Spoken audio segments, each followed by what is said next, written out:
Hello and welcome to the Timeshift. I'm Chris Hall and this week I'm looking at the latest episode of Doctor Who entitled Kerblam! Yes indeed. This week's video is going to be a review of that aforementioned episode, so if you've not seen this episode as yet, it's best to avoid this video at all costs because this video is going to be spoiler heavy. But for the rest of us, let us dive headfirst into Kerblam! I'm going to be honest with you, dear viewer, I'm feeling a little bit stressed at the moment, but how are you feeling? What did you think about this week's episode of Doctor Who? Did you love it? Did you hate it? Let me know in the comment section in whichever website you're watching this on, and I'll get back to you shortly, either directly in the comments themselves, or in the later pointing towards the end of next week's video. And if it's particularly good, I will get back to you in a whole video, all of its own. Ooh. But for the rest of us, yeah, I'm feeling a little bit stressed. This is yet another week without the new Timeshift intro. I know that we're only maybe a couple episodes away from the end of this series and it's still not there, and it took me a while to get things set up. I wanted to start recording this by 11:30. I overslept and I lost my microphone and my camera, so, you know, to help me out, I've got a little something here which I hope will help out.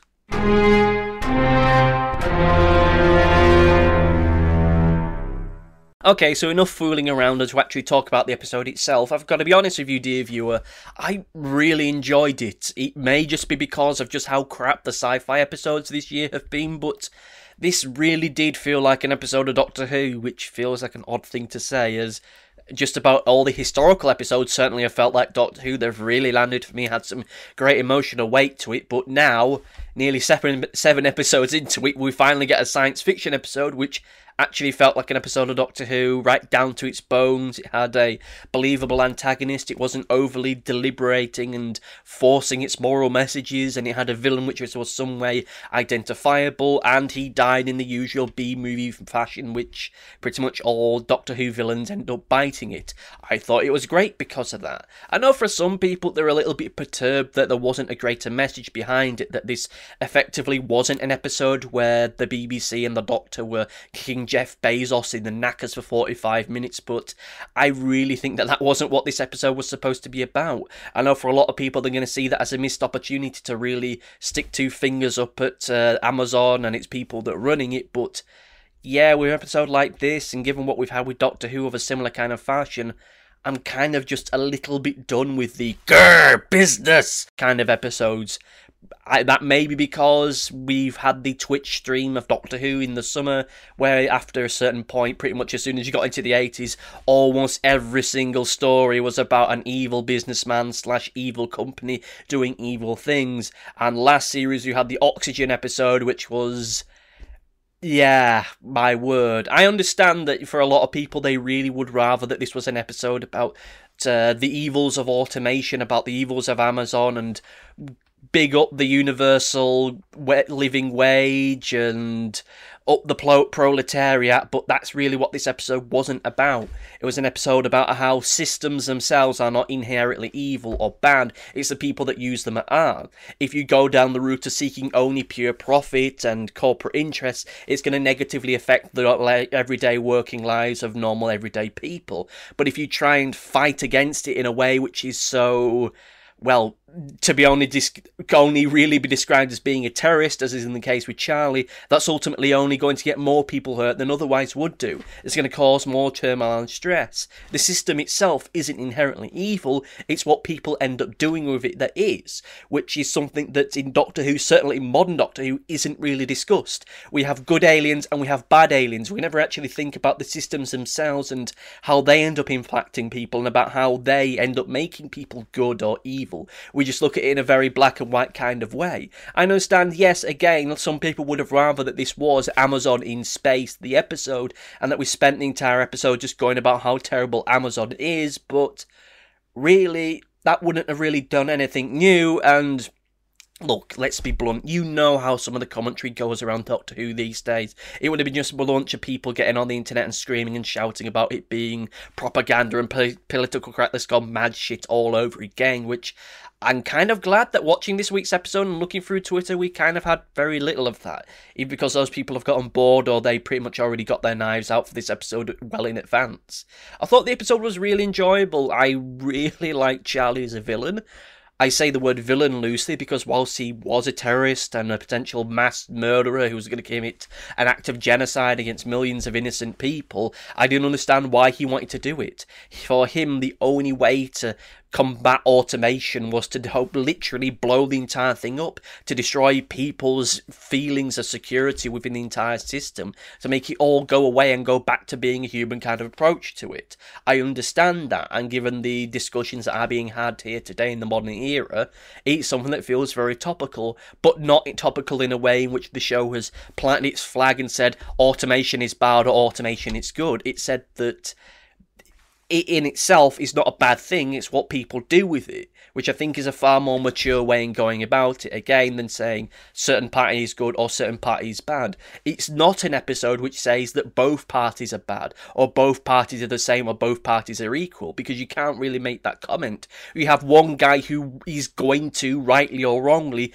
murder millions upon billions of people with these little bombs that he's made, versus a company that just wants profits. And while you can have the arguments about whether or not they should be focused so much on profits over people, that's a whole other discussion.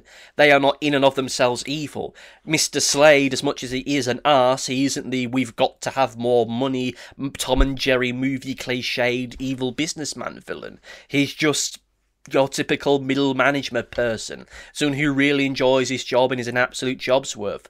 Hayley Cropper is the human resources person who just wants to do good. She wants to ensure that the diversity hire of, bloody hell, that's going to get some flack, of humans being brought into this company goes successfully, because you never know, maybe it'll result in more work for human beings down the line.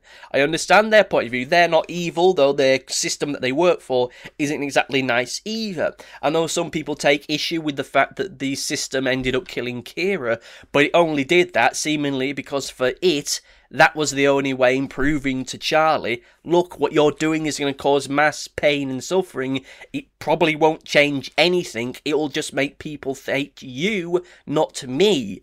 It did it in the only way it could, because, let's be face it, Doctor Who really likes having its big speech moments. And we're going to be honest, a lot of people aren't going to listen to the speeches. They're not going to listen to the big rants and ravings of the Doctor telling them about how peace, justice and understanding will win the day. And we see that within the episode itself. Charlie doesn't pay much attention to it. He starts the countdown anyway. And we're starting, of course, with that particular sequence to get a lot of nitpicking people saying, oh, why didn't they just send them into space or send them to the moon or whatever? That's, yeah, you wouldn't have the ending then. You would have just had another ending where the villain got away. This is another B-movie trait, another science fiction trait, where the villain is defeated by their own invention. If we're worrying about that, then I say that, why are people worrying about the villain getting away? If the villain cannot be destroyed by their own invention, then the only logical step for them is to get away, or to be arrested, or to teleport or walk away. And we've spent most of this series saying about how that's a bad thing and that's a bad idea. You're even going to have both. You got to either have them get defeated by their own in creation, or you got to have them survive it and have a stern talking to, or get arrested or walk away. Those are really your only two options, and for a story like this, I would much rather the big explosive ending, no pun intended, over the, oh yeah, and the villain's walked off now, he's gone back to his golf course, or he's now floating about in space with a happy grin on his face, or he's now locked in a cupboard, or he's teleported away to come back for the series finale. I'd prefer a definitive ending to the, oh, is there an overarching plot or not thing, but, you know, we're starting to get into rambling territory now, so let us dive into the performance section. And so the performance section, where I talk about the performances, hence the title, Performance Section. I think just about everyone within this story was really, really good and enjoyable. Any kind of the wooden acting that we have from last week was gone. I really don't know who to put that down. I don't know if to put it down to the actors themselves, or the director, or the material. Though with that said, for most of our extended cast outside of Jodie Whittaker, the material was standard. It was just what needed to be said and done. I was just about to talk about a bit in the episode that I liked, but I may now have to do that in the overview. But everyone did their best. I think that Jodie Whittaker, her speech that she was giving to Charlie towards the end of the story, was great. It was the closest we've gotten thus far to her having the big Doctor speech moment, which I'm in two minds whether or not it's something that I am glad that we haven't seen much of or not. I mean, I was kind of sick of it towards the end of Capaldi and Moffat's run, where pretty much every single episode had to have this big epic speech by the Doctor about love, honesty, decency, liberty and freedom. I much rather the Doctor didn't do that kind of stuff. I mean, it was barely tolerable during the Jon Pertwee era, and in the modern era it just comes across as a lot of moralising for the sake of brushing a writer's ego than necessarily aiding the plot. But that's a discussion for another time.